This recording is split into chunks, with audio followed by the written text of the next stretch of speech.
dalam surat Kahfi diterangkan, ketika orang kagum dengan Ashabul Kahfi yang bisa tidur dalam keadaan hidup 309 tahun atau Masehinya 300 tahun, kalau Hijriahnya 309 tahun.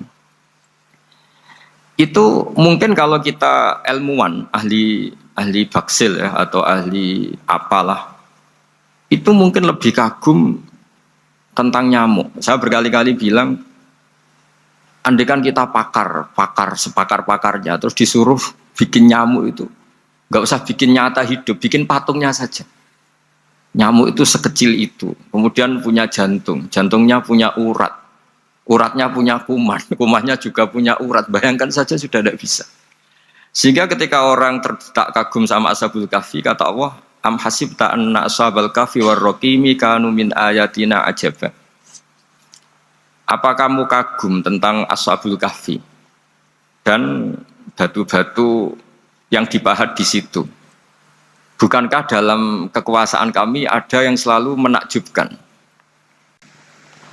Artinya, andaikan kita ilmuwan tentang embriologi, tentang hewan, tentang kuman, mungkin cerita tentang nyamuk itu lebih dahsyat ketimbang tidurnya Ashabul Kahfi yang 309 tahun. Karena kemampuan Allah menciptakan nyamuk yang kecil, sangat kecil, super kecil. Kemudian kecil itu ya punya jantung tentu lebih kecil lagi. Belum uratnya jantung itu, belum nyamuk juga di dalamnya menyimpan calon-calon keturunannya.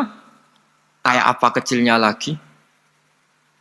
Nah, di sini Allah mengingatkan kita, innallaha la yastahi ayyadriba matsalam ma ba'udatan fama fawqaha. Allah tidak pernah malu jika dalam menunjukkan kekuasaannya Allah memberi contoh seekor nyamuk. Karena nyamuk ini andaikan kita, tadi saya ulang lagi, andaikan kita ilmuwan yang nekuni itu, strukturnya bisa melihat, bisa nyari pasangan hidupnya, dan bisa hamil, bisa melahirkan, atau bisa menelur, dan sebagainya. Maka kita akan kagum sekagum-kagumnya betapa kita di depan kekuasaan Allah Subhanahu wa taala tidak siapa-siapa, dan akhirnya kita ikrar seikrar-ikrarnya asyhadu alla ilaha illallah, bahwa tidak ada kekuasaan selain kekuasaan Allah Subhanahu wa taala. Lalu kenapa nyamuk itu tidak menjadi perhatian publik? Ternyata kita dibodohkan oleh kepentingan kita sendiri, karena dari awal kita menganggap nyamuk itu problem, penyakit, ya sudah bawaan kita mungkin cari obat supaya bisa membunuh nyamuk itu, atau melihat nyamuk itu sebagai problem, bukan sebagai ayatun min ayatillahi ta'ala, sebagai tanda-tanda kebesaran Allah Subhanahu wa ta'ala.